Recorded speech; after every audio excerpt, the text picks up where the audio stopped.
생활 속 법률 히어로 이승우 변호사의 사건 파일.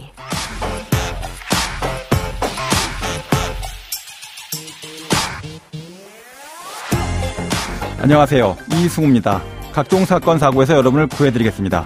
오늘 열어볼 사건 파일은 위험운전 관련 사건입니다.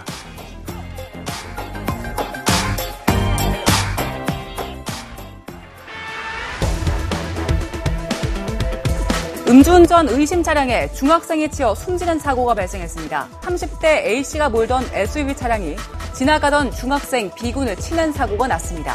이 사고로 B군은 병원으로 이송됐지만 결국 숨졌습니다. 사건 파일 오늘 주제는 위험운전 치사 사건입니다. 운전과 관련된 운전자의 주의 의무는 날로 강화되고 있죠. 위험운전 치사상죄와 관련해서 형사법 전문 변호사인 법무법인 법승 김나기 변호사와 함께 알아보겠습니다. 안녕하세요, 변호사님. 안녕하세요. 김나기 변호사입니다. 자, 바로 오늘 준비해 오신 사건 만나볼까요? 어떤 사건입니까? 예, 이 사건은 당사자가 혈중 알코올 농도 0.180 상태에서 동승자를 태우고 야간에 운전을 하고 있던 중에 사고가 났던 사건입니다. 네네. 0.180 정도의 알코올 농도라 하면은 면허 취소 상태이고, 당시 운전자는 식당에서 소주와 맥주를 마시고 발음이 부정확하고 눈이 충혈되고 몸을 많이 비틀거리는 정도의 주치 상태에 있었기 때문에 정상적으로 운전이 상당히 곤란한 상태였습니다. 네네. 그럼에도 불구하고 음주 상태에서 3.2km 정도를 운전을 하였습니다. 예, 그렇게 운전을 하다가 이 곡선 구간이 나타났습니다. 네. 그런데 이 운전자는 술에 취했기 때문에 제동 장치를 제대로 조작을 하지 못했고, 그래서 결국 속도를 줄이지 못해서 중앙선을 넘어서 맞은편에 있던 가로수를 들이받아서 사고가 발생했습니다. 그 같이 타고 있던 동승자는 응급실에 바로 실려갔지만은 그 치료를 받던 도중에 결국 사고 14시간 만에 다발성 늑골 골절, 저혈량, 쇼크로 사망을 하였습니다. 네. 자, 음주운전 사고로 동승자가 사망에 이른 사건인데 법원 판결은 어떻게 나왔습니까? 예, 이 사건은 징역 3년에 집행유예 4년이 선고되었습니다. 네. 이 사건 당사자인 그 가해자는 피해자 유족, 그 동승자, 사망자 유족에게 8천만 원의 위자료를 합의금으로 지급을 했었고, 이 운전자는 과거의 범죄를 전혀 저지른 적이 없었다라는 점이 이유가 돼서 형이 징역 3년에 집행유예 4년이 선고되었습니다. 예, 집행유예 선고가 굉장히 이례적인 사안이다라고 볼 수 있겠죠. 예, 이 사건은 좀 피해자가 사망이라는 결과가 발생했음에도 불구하고 집행유예가 나왔다라는 점에서 상당히 이례적이라고 볼 수 있습니다. 자, 그 양형과 관련돼서 이제 비슷한 사건을 비교를 좀 해보려고 하는데요. 네. 다음 사건도 음주운전 사건이고요.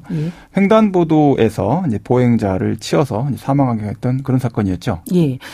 이게 언론에도 보도가 됐던 사건인데요. 네네. 최근에 선고된 사건 중에서 0.079%의 술에 취한 상태에서 운전을 하다가 그 대만 유학생이 횡단보도를 건너다가 차에 치여서 사망한 사건이 있었습니다. 이 사건의 결론부터 말씀드리자면은 징역 8년이 선고가 되었고 대법원에서조차도 8년이 형이 확정지어졌습니다. 그 앞선 사건에서는 징역 3년에 집행유예 4년이 선고됐고 뒤에 사건에서는 징역 8년 이렇게 크게 양형 차이가 벌어지는 이렇게 상황이 발생하게 됐네요. 예, 맞습니다.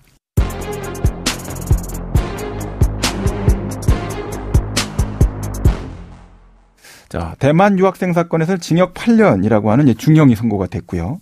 또 앞서 설명해 주신 동승자 사망 사건에 대해서는 음주운전이라는 점은 같은데 양형상으로 집행유예 선고가 되는 아주 큰 차이점이 발생됐습니다. 어떤 부분이 달랐던 것인가요?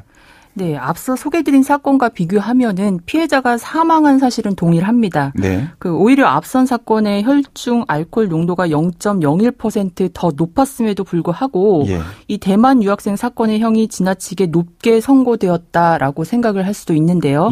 그렇지만은 좀 더 이 사건을 자세히 들여다보면은 대만 유학생 사건의 경우에는 음주 상태에서 제한 속도 50km인 구간을 시속 80km로 운전을 한 점이 있었고 그리고 정지 신호까지 위반한 사실이 있었습니다. 그리고 무엇보다는 이 운전자가 2017년도와 2012년도에 음주운전으로 이미 2차례 처벌을 받은 전력이 존재했었습니다. 그 앞선 사건과 대망 유학생 사건을 비교하면 만취 상태에서 운전하다가 타인의 생명이 침해되었다라는 결과적인 부분에서는 큰 차이가 없지만 예. 대만 유학생 사건의 가해자는 제한속도 미준수, 정지신호 위반, 과거 이외의 음주, 운전 전력이 있었고 앞선 사건은 음주운전 이외에는 위반 사항이 없었고 초범이었다라는 그러한 차이점이 있습니다. 그 내용만 갖고는 사실은 이제 이 정도 양형 차이를 설명하기엔 좀 부족한 부분이 있는 것 같은데 조금 더 뭔가 차이점이 있을 것 같다 생각은 들긴 합니다. 예.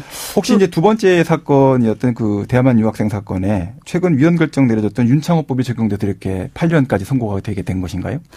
만약 제한속도 미준수와 정지신호 위반을 음주운전의 연장선에서 발생한 위반 행위로 볼 경우에 네네. 결국 위헌 결정이 내려진 그 윤창호법 2회 이상 음주운전을 한 경우에 가중 처벌을 하는 그 법이 적용되어서 위와 같은 중한 결과가 나온 것은 아닌가 이렇게 의심은 해볼 수 있습니다. 네네. 그렇지만은 대법원 양형 기준을 보면은 위험운전 치사의 경우에 음주운전의 전과라든지 제한속도 위반, 정지신호 위반 행위가 있으면은 이를 형을 가중하는 요소로 보고 최대 8년까지 가중할 수 있습니다. 네. 그리고 반면에 앞서 말씀드린 사건은 피해자와 합의가 있었고 그리고 그렇게 합의가 있으면 감경 요소가 되기 때문에 이러한 사정들을 종합하면은 그 8년이라는 형이 선고된 부분에 있어서 다소 이해되는 부분은 있습니다. 위험운전 치사와 관련해서 대법원의 양형 기준상의 가중치 최대치가 8년으로 되어 있습니까? 예, 맞습니다. 아, 그렇군요. 예. 자, 그러면 이렇게 이제 판결을 선고할 수 있게 된 관련 법률 어떻게 좀 되어 있는지 설명해 주시죠.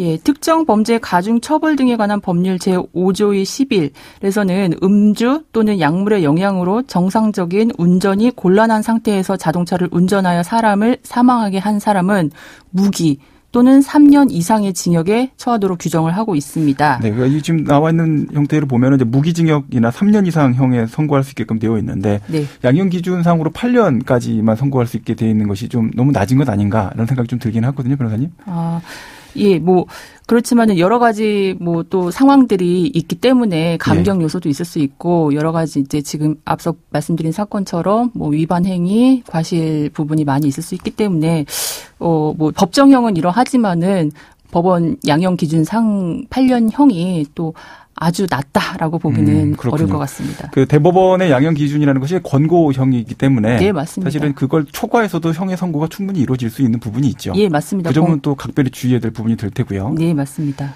자, 그러면 오늘 사건에 담긴 법적 포인트를 한 줄로 정리하고 실제 법적 대응과 자문 이어가 보도록 하겠습니다.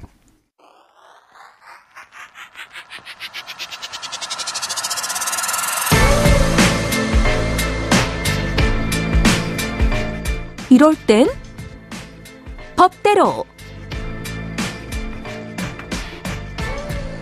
위험운전 치사상죄는 음주, 약물로 정상적인 운전이 곤란하였음이 인정될 때 그 운전으로 인한 교통사고로 사람에게 상해, 사망의 결과를 발생시킬 때 처벌하는 중범죄입니다.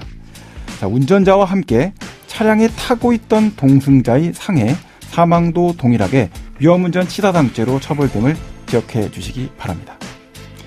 자, 오늘 음주운전을 넘어선 음주운전 치사와 관련된 사건들을 다뤄보고 있는데요.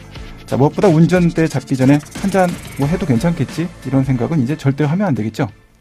예, 정말 드리고 싶은 말씀은 술잔이 입에 닿는 순간 고민하지 마시고 그냥 운전대를 잡지 않으셨으면 좋겠습니다. 네네. 그럼에도 불구하고 음주운전 상태에서 운전을 하다가 사고가 났다면 사후 대처가 보다 중요할 것 같습니다. 그 주치 상태이기 때문에 분석력과 판단력이 떨어지는 경우가 대부분이겠지만 그럼에도 불구하고 현장을 이탈해서는 절대 안 되고 피해 상황에 대해서 즉각 조치를 취하셔야 되고 이후 상황에 대해서도 대비를 해야 합니다.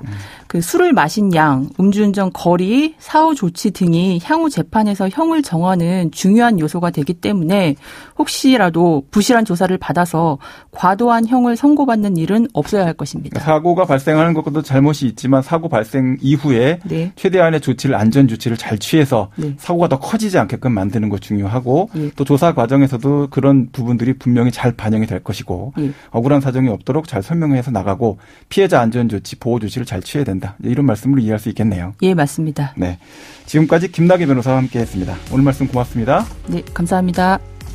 생활 속 법률 히어로 이승우 변호사였습니다. 내일도 사건에서 여러분들을 구해드릴 사건 파일 함께 열겠습니다.